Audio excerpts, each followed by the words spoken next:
lupa subscribe, like, and share, serta nyalakan notifikasinya sebagai bentuk dukungan kamu.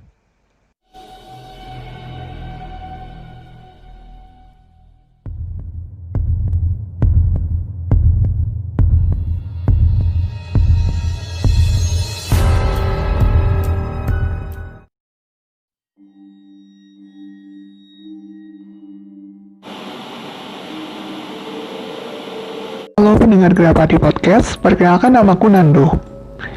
Ini adalah kisah horor di rumahku yang ada di Malang. Jadi ceritanya, pada liburan pertengahan tahun 2018 lalu, aku berencana untuk kembali ke rumah keluargaku yang sudah 8 tahun tidak aku tempati karena aku juga harus pindah ke Jogja untuk kuliah. Kebetulan adikku juga baru saja diterima di kuliah salah satu kampus negeri di Malang. Awalnya adikku memutuskan untuk mengekos. Akan tetapi, karena keluarga merasa sebaiknya adikku diawasi dan memintaku juga mengelola usaha di salah satu cabang usaha keluargaku yang selama ini tidak terurus, akhirnya aku memutuskan untuk tinggal di rumah lama itu bersama adikku. Hari pertama aku datang, rumah dalam keadaan super kotor dan banyak tanaman yang sudah merambat hingga ke pagar rumah. Aku putuskan untuk membersihkannya secara berkala dan meminta tolong salah satu tukang kebun yang tinggal di dekat rumahku itu. Pada awalnya, aku bertemu tukang kebun ini, dia menunjukkan gelagat aneh. Dia bahkan meminta tolong agar selama dia membersihkan rumah, aku dan adikku tetap menemani dia. Aku awalnya tidak keberatan. Akan tetapi, aku sedikit repot untuk mengurus usaha yang baru saja diserahkan dari keluarga untukku. Tapi karena aku juga membutuhkan jasanya dan aku juga belum kenal dengan siapapun di sini, jadi aku putuskan untuk menyetujui permintaannya. Hari kedua saat aku membersihkan rumah, ada sebuah lemari tua yang masih bagus dan terlihat sangat kuno. Lemari tersebut tidak dapat dibuka karena terkunci dari dalam dan tidak ada kuncinya. Karena aku pikir masih bagus dan terdapat cermin di depan pintunya, jadi aku meminta tolong untuk pak tukang kebun tersebut untuk membersihkannya dan mengangkat lemari tersebut ke kamar belakang. Jadi, rumah ini hanya memiliki 2 kamar. Satu kamar ada di depan dan satunya di belakang. Aku berencana untuk meninggali kamar yang ada di depan, sementara kamar di belakang, aku minta adikku untuk tinggal di situ. Selain itu, rumah ini juga memiliki 1 kamar mandi, ruang tengah yang berukuran 3x4 meteran, dan di dekat kamar mandi ada sebuah dapur yang memiliki pintu akses ke belakang rumah. Nah, di belakang rumah ini terdapat pohon mangga yang sudah tidak memiliki buah, akan tetapi tingginya cukup tinggi. Hari ketiga, aku meminta pak tukang kebun tersebut untuk memotong pohon tersebut. Dia menolak karena dia bilang rumahku ini ada penunggunya. Ya, aku tidak percaya sih, apalagi zaman sekarang. Lagi pula, aku merasa bahwa pohon tersebut itu sangat mengganggu di rumah karena daun-daunnya yang berguguran dan aku juga malas untuk menyapu sampah-sampah yang ada di belakang rumah.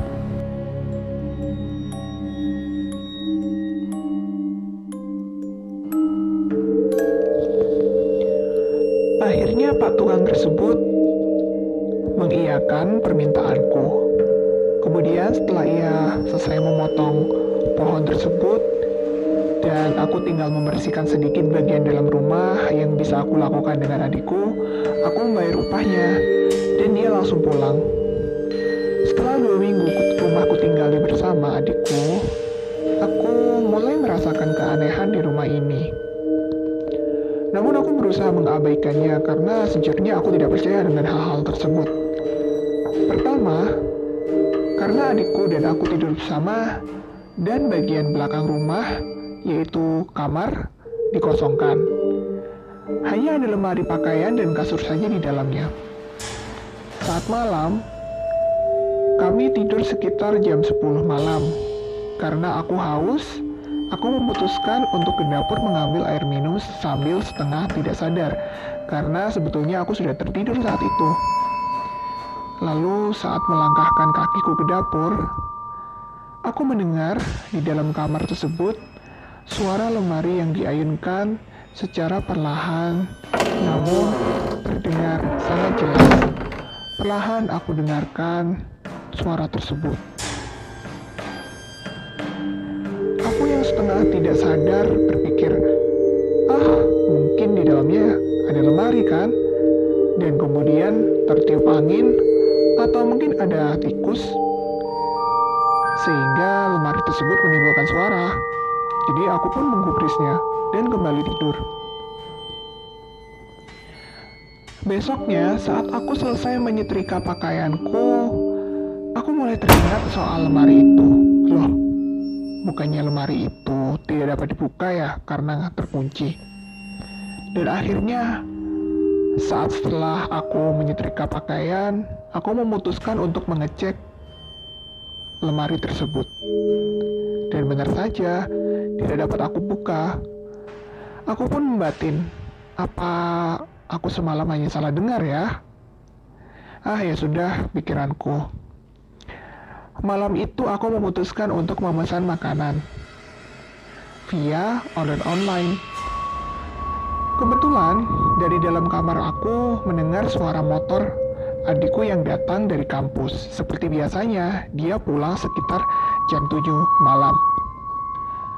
Ya, karena dia seorang mahasiswa, pasti dia memiliki aktivitas yang cukup sibuk. Sehingga saat dia pulang, biasanya dia hanya memasukkan motor dan langsung pergi mandi atau menonton TV.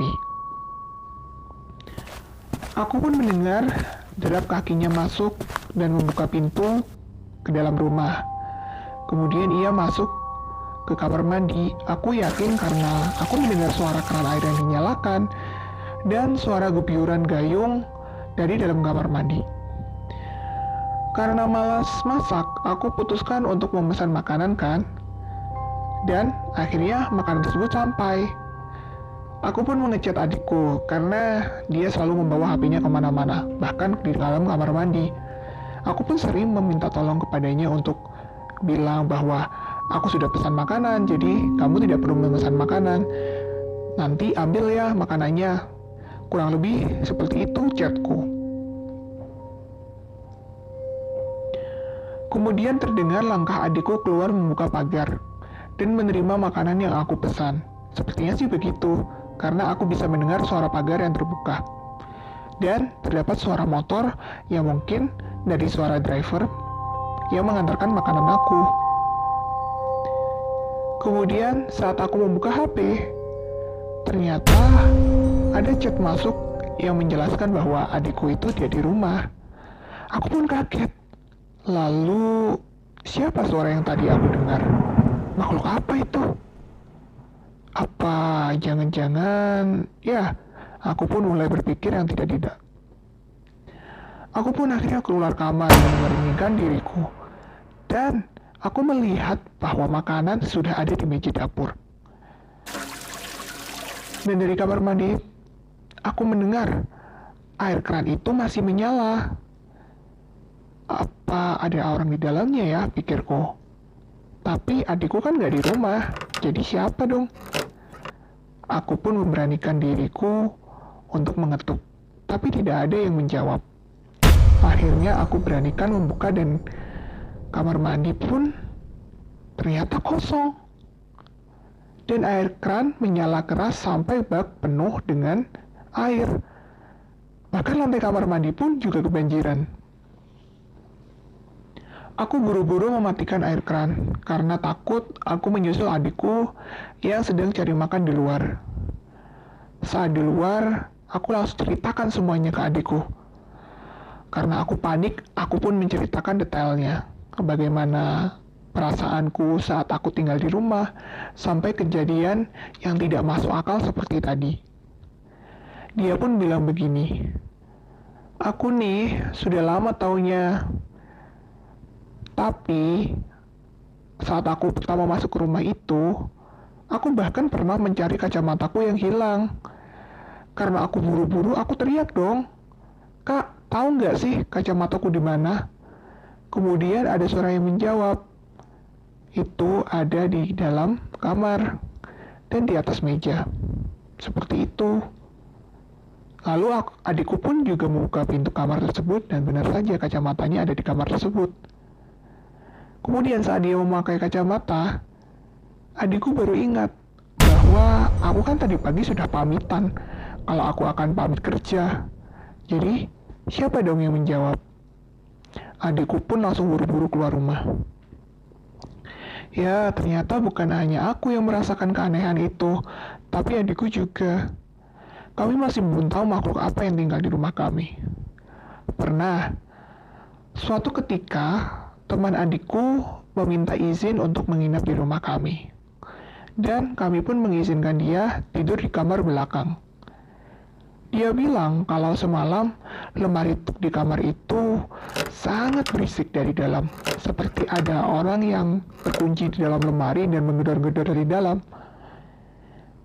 Mungkin karena teman adikku ini terganggu dan tidak bisa tidur karena suara tersebut, dia marah dan memukul lemari tersebut. Karena lemari tersebut tidak bisa dibuka. Tapi saat memukul lemari tersebut, teman adikku ini terpental dan bahkan jatuh ke lantai. Aku pun sempat untuk bangun tidur karena mendengar keberisikan itu. Besok paginya, saat aku melihat adik temanku, kaki dan tangannya juga membiru, seperti habis dipukulin. Akhirnya kami memutuskan untuk melakukan pengajian bersama dan mengundang tetangga serta tokoh agama yang ada di sekitar rumah kami. Orang-orang pun mulai bercerita, seperti rumah kami ini kerap terdengar berisik saat tidak ada yang meninggalin. Dan seperti ada orang yang beraktivitas di dalam rumah. Mulai dari suara tertawa, suara cengkrama, suara pintu tertutup. Dan kalian masih ingat tidak cerita tentang tukang kebun yang aku ceritakan di awal? Ya, dia setelah memotong pohon mangga yang ada di belakang rumah, besoknya dia sakit selama berminggu-minggu. Tangannya begitu sakit, katanya sih seperti keseleo, dan tidak bisa bekerja selama berminggu-minggu. Aku bahkan baru mengetahui hal itu dari warga. Masih banyak keanehan di rumah ini yang bisa aku ceritakan. Jadi, makhluk apakah yang tinggal